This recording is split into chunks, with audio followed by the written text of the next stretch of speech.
को लेके एक कंट्रोवर्सी भी है, बहुत इंपॉर्टेंट कंट्रोवर्सी है, और वो है फूड वर्सेस फ्यूल। आज के तारीख में 750 करोड़ लोग इस दुनिया में रहते हैं, जो शायद कुछ दिनों में 800 हो जाएंगे, और इसमें से ऑलमोस्ट 100 करोड़ लोग ऐसे हैं जिनको आज पेट भर खाना नहीं मिलता, 100 करोड़ से ज्यादा भी।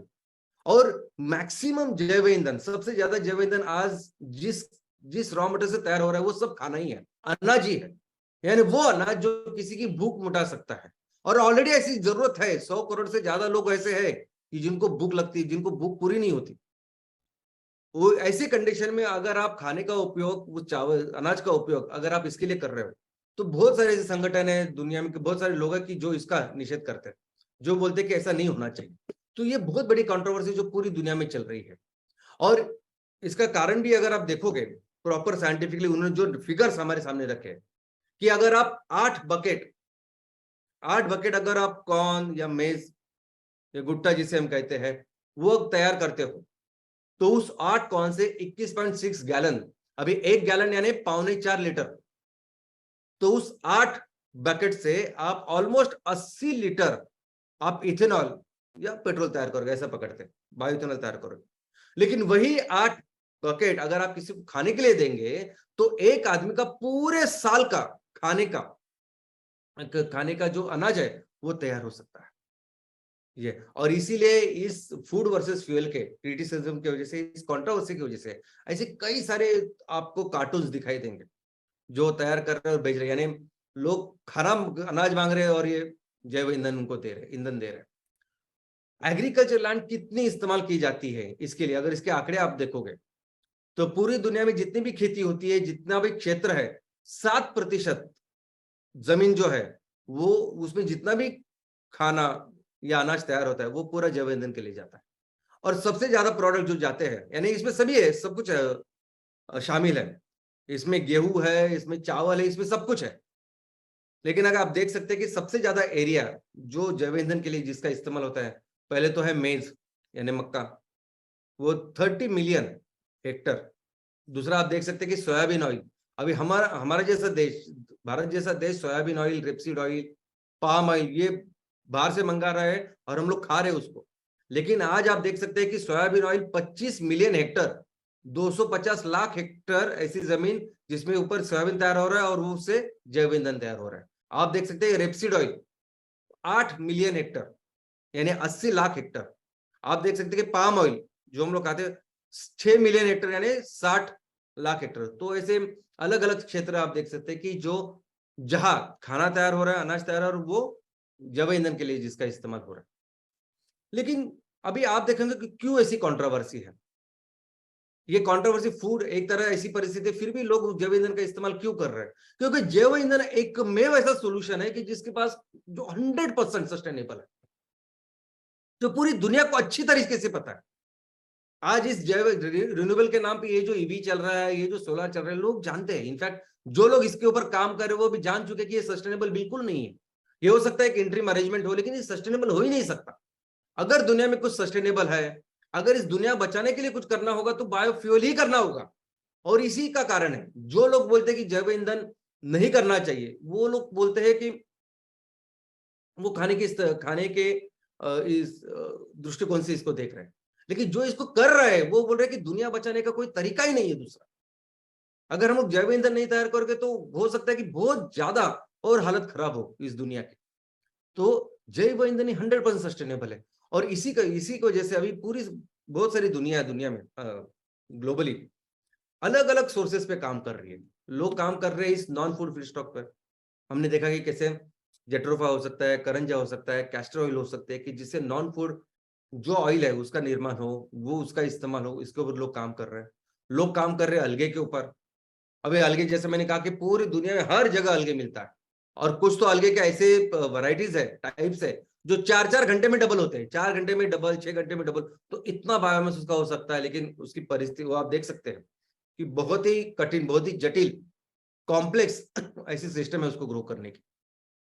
वेस्ट, कचरे से बायोफ्यूल का निर्माण करें, जैव ईंधन का निर्माण करें, ज्यादा से ज्यादा जहां कचरा मिलता है उसको लेके जाएं, उसके ऊपर भी काम चालू है, लोग काम कर रहे हैं। फिर हाइड्रोजन फ्यूल, अभी हाइड्रोजन फ्यूल बहुत ही इंपॉर्टेंट, एक रोमांचक ऐसी कहानी है। अभी हाइड्रोजन ये जो फ्यूल है ईंधन के तौर पर, अभी कई सारी कंपनी इसको मार्केट करने की कोशिश कर रही है, बेचने की कोशिश कर रही है। लोगों ने हाइड्रोजन के ऊपर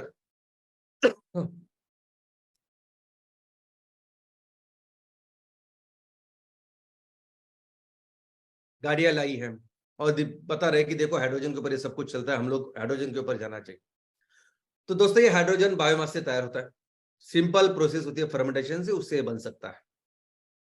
लेकिन आज मैं उसके बारे में आपको बताना चाहूंगा कि आज की तारीख में दुनिया में एक मूवी बहुत ही सुपरहिट चल रही है, हर देश में वो मूवी सुपरहिट चल रही है, हमारे देश में भी। और उस मूवी का नाम है, इंग्लिश मूवी, हॉलीवुड मूवी का नाम है ओपेनहाइमर। अब ये ओपेनहाइमर ये ऐसे एक साइंटिस्ट की, वैज्ञानिक का आत्मचरित्र है, आत्मचरित्र है, जीवन चरित्र है। वो वैज्ञानिक जिसने अणुबॉम्ब बनाया, वो वैज्ञानिक जिसने एटम बॉम्ब बनाया और जिसका उपयोग करके अमेरिका ने जापान को पूरी तरह से बर्बाद किया। लेकिन उसके बाद उस टेक्नोलॉजी का निर्माण करने के बाद पूरे दुनिया में ऐसी जंग छिड़ी है, हर देश चाहता है कि उसके पास अणुबॉम्ब हो, वो काम कर। और ऑफ कोर्स हुआ है, कई सारे देशों ने अपने अपने अणुबॉम्ब तैयार किया, उसमें कंपटीशन चल रहा है, तुम्हारे पास कितने, मेरे पास कितने। फिर ऐसा हुआ कि नहीं, इसका हम लोग अच्छी चीज के लिए भी इस्तेमाल कर सकते हैं, तो इससे क्लीन एनर्जी का निर्माण कर सकते हैं। तो जापान में, सॉरी जापान में नहीं, यूरोप में, अमेरिका में, बाकी के देशों में फिर न्यूक्लियर रिएक्टर, इस अणुबॉम्ब की टेक्नोलॉजी के ऊपर फिर एनर्जी तैयार करने के प्रोजेक्ट चालू हुए, जिसे अणु ऊर्जा हम कहते हैं। लेकिन ये प्रोजेक्ट, इसमें जा कुछ भी अगर थोड़ा सा हादसा हुआ, कुछ भी थोड़ा सा एक्सीडेंट हुआ, तो ऐसा समझे कि अणु बॉम्ब फूट गया, ये हो गया, उसका एक्सप्लोड हो गया। और वैसे ही पूरी हानि होती है जैसे उस अणु बॉम्ब की वजह से जापान की हुई। तो फिर अभी एक बहुत बड़ी पहल है पूरे दुनिया में कि अणु ऊर्जा नहीं चाहिए, कहीं भी नहीं। अभी इस अणु ऊर्जा के नेक्स्ट अगर कुछ ऊर्जा है, इस अणु बॉम्ब के ऊपर नेक्स्ट अगर कोई बॉम्ब है, तो वो हाइड्रोजन बॉम्ब। हाइड्रोजन बॉम्ब ये उससे भी ज्यादा शक्तिशाली ऐसा बॉम्ब है। नॉर्थ कोरिया के किम जोंग, आप सभी शायद जानते होंगे कि वो वहां के हुकुमशाह है, डिक्टेटर है। उन्होंने पूरी दुनिया को बताया कि देखो हमसे उलझना नहीं, हमारे पास हाइड्रोजन बॉम्ब है। और इतना शक्तिशाली वो हाइड्रोजन है, उसको स्टोर करना इतना डिफिकल्ट है, उसको कैसे हम इस्तेमाल कर सकते हैं। जो भी गाड़ी इसके ऊपर चलती है, जो जो एक्सपेरिमेंट हुए, वो इतने, फिर उसमें जो कुछ एक्सीडेंट्स हुए, वो देख के पता चलता है कि ये एक्चुअली वेरी वेरी डेंजरस है। वो उतना ही डेंजरस है जितना अणुबॉम्ब था। तो ये कहानी हाइड्रोजन की है। तो दोस्तों बेसिकली जैव ईंधन में इशू क्या है? हाइड्रोजन तो वैसे जैव ईंधन का सिर्फ एक पार्ट है जिसको आज लोग बता रहे हैं, इसलिए मैंने आपको समझाया। लेकिन जैव ईंधन की जब भी बात होती तो उसमें हाइड्रोजन की बात नहीं होती। बाकी की सभी जो हमने देखे, बायोडीजल, बायोइथेनॉल, बायोमीथेन, ये सब कुछ जो है, अब ये सस्टेनेबल सोल्यूशन है, दुनिया को बचाने वाले सोल्यूशन है। लेकिन क्यों नहीं वो उस लेवल पे जाते, क्यों नहीं उसका इतना काम होता, क्यों वो अपने इस फोसिल फ्यूल को रिप्लेस नहीं कर पाते? तो सबसे बड़ा प्रॉब्लम इसमें कुछ है तो वो है रॉ मटेरियल। रॉ मटेरियल ही नहीं है, रॉ मटेरियल नहीं उस लेवल पे, उस स्केल पे।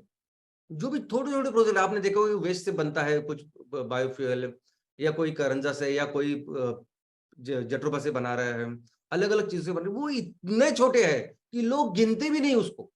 अगर कोई एक दूसरा प्रोजेक्ट चालू है ना, कोई देखता भी नहीं उसकी तरफ। इतनी बड़ी स्केल पे, इतनी बड़ी लेवल पे आज हमें इस ऑयल एंड गैस या ये ईंधन लगता है, और फिर उसको जितना रॉ मटेरियल चाहिए वो नहीं है। इसलिए आज जितना भी मैक्सिमम जो बायोफ्यूल या मैक्सिमम जैव ईंधन का निर्माण हो रहा है, वो हो रहा है सिर्फ और सिर्फ अनाज की वजह से।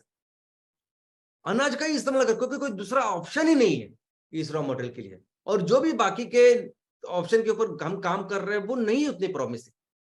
वेस्ट की बात करें, कचरे की बात करें, तो जितना भी कचरा हम लोग तैयार करते हैं ना, जो गीला कचरा होता है, अभी हमारे जो वेस्ट में 50-60% गीला कचरा होता है, लेकिन वो सेग्रीगेटेड चाहिए ना।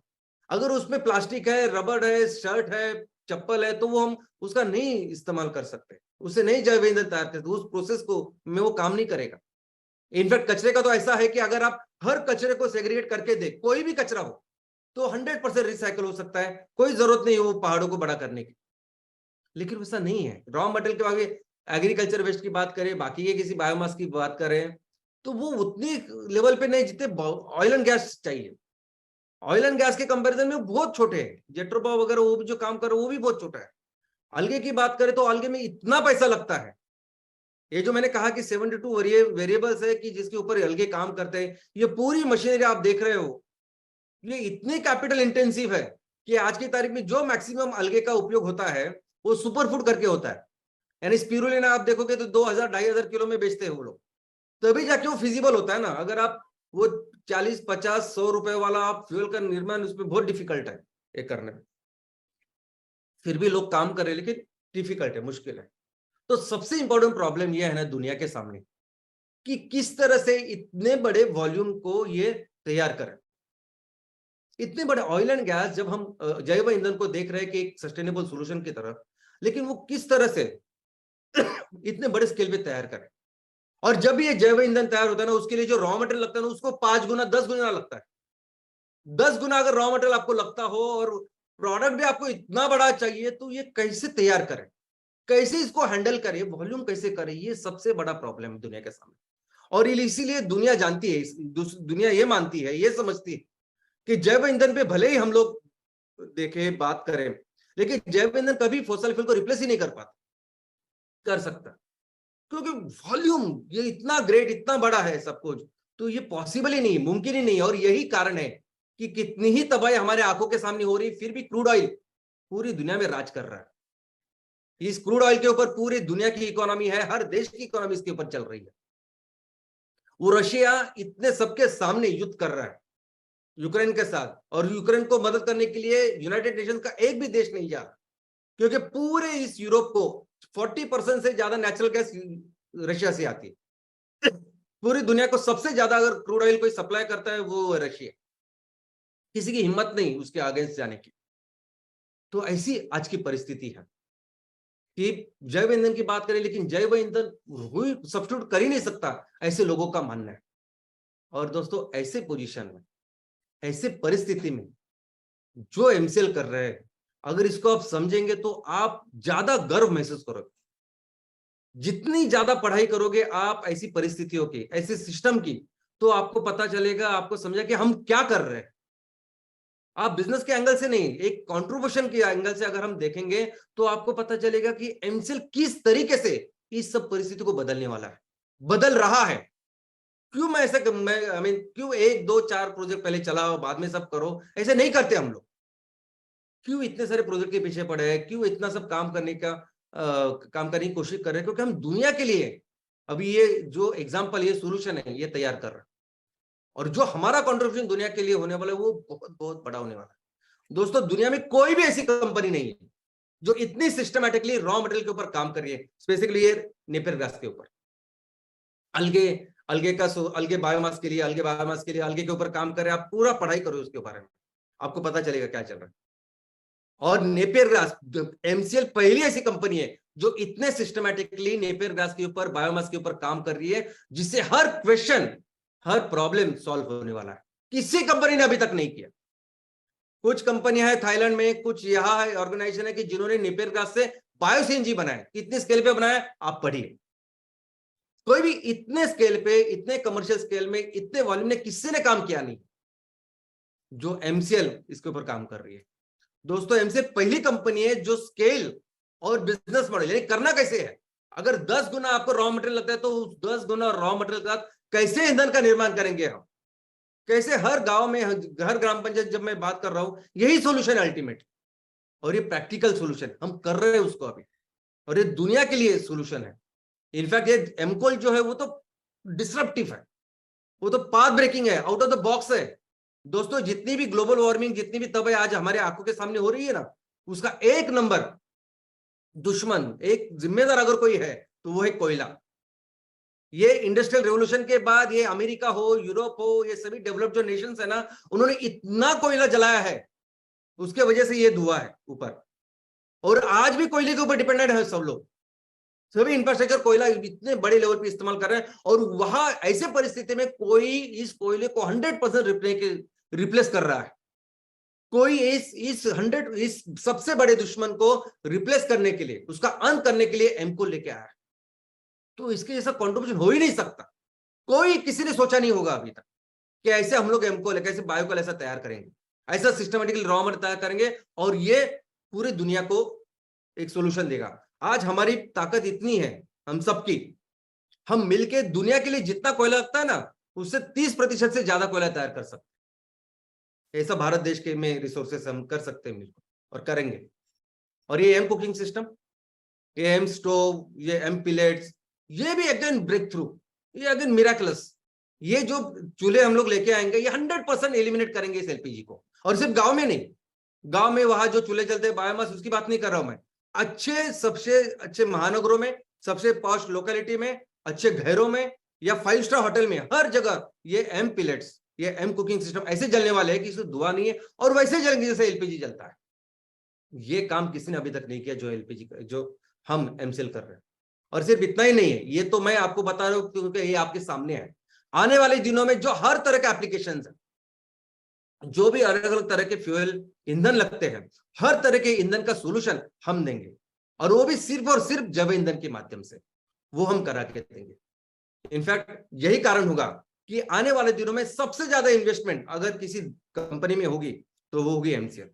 इसका कारण यह है दोस्तों कि हमारी इकोनॉमी आज की तारीख में 300 लाख करोड़ की है।